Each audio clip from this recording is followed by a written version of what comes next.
Hello guys, मैं हूं सुमन। आप सभी को साई श्रद्धा एजुकेशन यूट्यूब चैनल को स्वागत करते हैं। जैसे कि हम लोग design of concrete structure topic का क्वेश्चन नंबर 1 से लेकर 60 तक ईच क्वेश्चन का ईच कॉन्सेप्ट हम लोग डिस्कशन कर चुके हैं। आप लोग चैनल में नए हैं तो चैनल को लाइक कीजिए, शेयर कीजिए, सब्सक्राइब कीजिए और सब्सक्राइब के पास में जो बेल आइकन है उसको क्लिक कर दीजिए ताकि जितने भी आने वाले इसके सीरीज आपको पहले नोटिफिकेशन मिल जाएगा। और आप पहले क्वेश्चन नंबर 1 से लेकर 60 तक जितने भी 6 पार्ट में उसको कवर किया गया है उसको पहले देख लीजिए। वहां पे कहीं पे भी आपको कुछ भी क्वेश्चन में डाउट है, आप कमेंट बॉक्स में जाइए, कमेंट बॉक्स में आप वहीं पे क्वेश्चन नंबर लिख के भेज दीजिए ताकि आने वाला कोई भी क्वेश्चन उसको मैं पहले डिस्कशन कर लूंगा। ठीक है गाइज, चलिए टाइम बिना गवाए स्टार्ट करते हैं। पहला क्वेश्चन क्या है? Minimum pitch of a transverse reinforcement of a column, minimum pitch of transfer reinforcement in a column is. Option A में लिखा है the least lateral dimension of the member. Second में लिखा गया है the 16 times the smallest diameter of longitudinal reinforcement bar to be tied. Third में लिखा 48 times of the diameter of transfer reinforcement. And fourth में lesser of the above 3 values. जो option यहाँ पे पूछा minimum pitch of A transfer reinforcement in a column. ठीक है, कोई भी एक कॉलम है, सपोज यहाँ पे एक कॉलम है, ठीक है, ये कॉलम के जो हम लोग एक्सटीरियर प्रोवाइड करते हैं ना, ठीक है, जो ट्रांसवर्स रेनफोर्समेंट है इसका बीच में जो गैप है, ठीक है, ये जो है ये इसको क्या बोलते हैं? आपका पिच बोलते हैं। और ये जो पिच क्या होना चाहिए? The least lateral dimension of column, option A, ये भी करेक्ट है। और 16 times of the smallest diameter of longitudinal reinforcement bar to be tied, 16 times of smallest diameter longitudinal bar, ये भी करेक्ट है। Option C 48 times of the diameter of transfer reinforcement, ये भी ठीक है। तो ये तीनों का लेजर जो वैल्यू होगा आपका करेक्ट आंसर क्या हो जाएगा? ऑप्शन डी हो जाएगा। ठीक है गाइस, ये तीनों का होगा, तीनों हो जाएगा। ठीक है।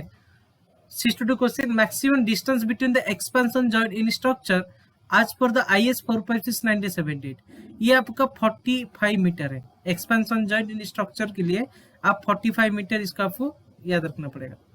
ठीक है। Question number 63, a continuous beam is deemed to be deep beam when the ratio of effective span to overall depth. Effective span to आपका ओवरऑल डेप्थ आपको कितना होना चाहिए आपका डीप बीम के लिए? आपको ये याद रखना कि ये कंटिन्यूअस बीम के लिए पूछा गया है, ये इंपॉर्टेंट है। कंटिन्यूअस बीम के लिए क्या होना चाहिए आपका? Continuous beam, simply supported beam के लिए क्या होना चाहिए और कंटिन्यूअस बीम के लिए आपका क्या होना चाहिए? ये देखिए, आपका सिंपली सपोर्टेड बीम के लिए आपका less than effective span to overall depth आपका कितना होना चाहिए? लेस देन 2 होना चाहिए। और ये जो है कंटिन्यूअस बीम के लिए आपका क्या होना चाहिए कि लेस देन 2.5 के लिए। ठीक है, सिंपली सपोर्टेड के लिए लेस देन 2 और कंटिन्यूअस बीम के लिए 2.5। तो आपका करेक्ट आंसर क्या हो जाएगा? आपका इधर देखिए ये सी हो जाएगा क्योंकि कंटिन्यूअस बीम पूछा गया है। ठीक है। Next question, question number 4, critical section for shear. Critical section में पूछा for shear in case of flat slab. ठीक है, स्लैब के लिए पूछा है। फ्लैट स्लैब क्या है? देखिए ये जो पहला देखिए ये जो है ये फ्लैट स्लैब है। ठीक है, फ्लैट स्लैब क्या है ना, ये पहला कॉलम हो गया। ठीक है, ये कॉलम हो गया, कॉलम के ऊपर डायरेक्ट आपका स्लैब है। ठीक है, ये जो स्लैब है, स्लैब का यहाँ पे याद रखना कि ये जो स्लैब का जो थिकनेस है इसका क्या है ना, डी सपोज डेप्थ है, उसी डेप्थ का d/2 कर देंगे, d/2, वही ये वाला क्रिटिकल सेक्शन आ जाएगा। ठीक है, क्रिटिकल सेक्शन क्या है ना, पहले जहां का आपका क्रैक डेवलपमेंट होगा उसी एरिया आपका वीक सेक्शन है, क्रिटिकल सेक्शन है, वहीं पे पहले क्रैक डेवलपमेंट होकर स्टार्ट हो जाएगा। ठीक है, फ्लैट स्लैब का क्या ना, कॉलम का दोनों तरफ से आपका d/2 डिस्टेंस में आपका क्रिटिकल सेक्शन है। यहाँ पे जो क्वेश्चन पूछा गया है कि आपका critical section for shear in case of flat slab at a distance of क्या हो जाएगा? ऑप्शन बी हो जाएगा क्योंकि d/2 from the periphery of the column.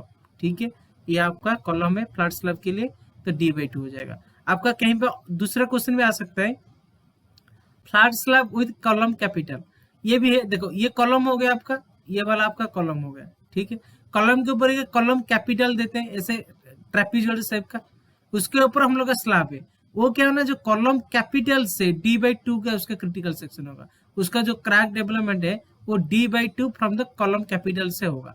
ठीक है, और नेक्स्ट जो है आपका flat slab with column capital and drop panel, आपका कॉलम कैपिटल भी रहेगा, ये तो पहले कॉलम हो गया, उसके बाद आपका क्या होगा कि कॉलम कैपिटल हो गया, उसके ऊपर एक ड्रॉप पैनल रहता है, ये ड्रॉप पैनल है, वहां से आपका D/2 में आपका ये वाला क्रिटिकल सेक्शन होगा स्लैब का। ठीक है गाइज, आई होप आपको समझ में आ गया होगा। नेक्स्ट क्वेश्चन चलते हैं। Minimum thickness of load bearing RCC वाल। ठीक है, कोई भी एक आरसीसी का वाल बनाओगे आप, ठीक है, कोई भी एक आरसीसी का वाल बनाओगे, ठीक है, तो उसका जो सेक्शन रहेगा, जो थिकनेस रहेगा वो कितना होना चाहिए। सपोज ये आरसीसी का वाल है, ठीक है, इसके बीच में आपका क्या है ना, आपका आरसीसी है, उसका जो मिनिमम थिकनेस कितना होना चाहिए आपका 100 mm, 100 mm होना चाहिए। ठीक है, ऑप्शन बी आपका करेक्ट आंसर। ठीक है, next question, if the storey height is equal to the length of RCC wall the percentage increase in strength. आपका जो स्टोरे हाइट है वो सेम होगा आरसीसी वॉल का लेंथ के लिए, मतलब आपका कोई भी एक वॉल होगा रूम का, तो उसका जो लेंथ है वो स्टोरे हाइट के हिसाब से बराबर होगा, तो इसका जो स्ट्रेंथ है ना वो 10% इंक्रीज हो जाएगा, इसको याद रखना है। ठीक है, next question 67, in the reinforced concrete footing on soil. एक सॉइल है, ठीक है ना, ये एक सॉइल ग्राउंड है, NGL सब नेचुरल ग्राउंड लेवल। ठीक है, तो minimum thickness at edge should be, जो फुटिंग एक बनाएगा ना, कोई भी एक फुटिंग इधर बनाए, कॉलम होगा, सपोज ये फुटिंग है इसका, ठीक है ना, ये footing the reinforced concrete footing soil है, ये जो है ये सॉइल है आपका, सॉइल में है, ठीक है ना, ये सॉइल है आपका, तो मिनिमम थिकनेस ऑफ एज मतलब ये कितना होना चाहिए, फुटिंग का एज का कितना होना चाहिए आपको 150 mm होगा। ठीक है, यही याद रखना है। इधर देखिए, ठीक है, ये है जो है 150 mm। आपका पाइलिंग पूछा गया है, आपका पाइलिंग पूछा गया है, तो ये पाइल है, ये एक पाइल है, ये एक पाइल है, ये एक पाइल है, ठीक है, और ये फुटिंग है, इसका जो होगा 300 होगा, पाइलिंग के लिए 300 है और आपका फुटिंग ऑन सॉइल के लिए 150 mm है। ठीक है guys, next question, the slab is designed as one way if the ratio of long span to short span. Suppose ये एक स्लैब है, ठीक है, ये लॉन्ग स्पैन है, इसको लॉन्ग स्पैन के लिए बोलते हैं L, लॉन्ग स्पैन, ठीक है, ये शॉर्ट स्पैन है L, शॉर्ट स्पैन, ठीक है,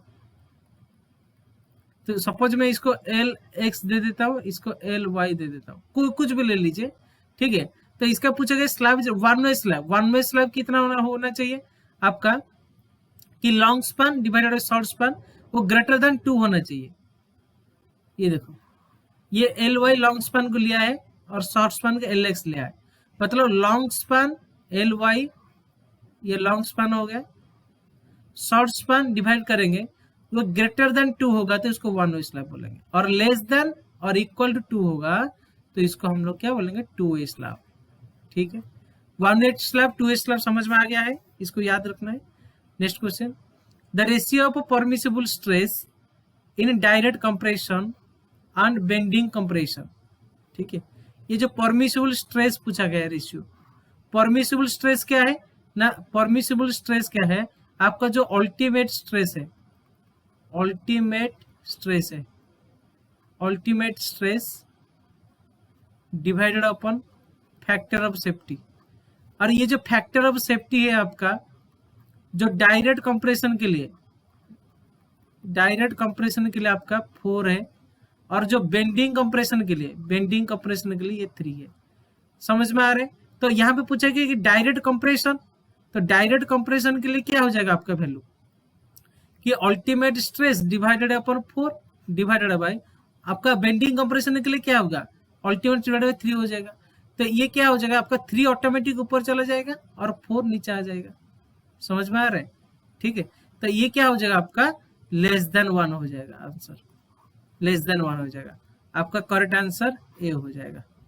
ठीक है गाइज, ये देखिए इसका सर अभी मैंने डिस्कशन कर लिया हूं। Next question, last question, a modular ratio, higher modular ratio सोच।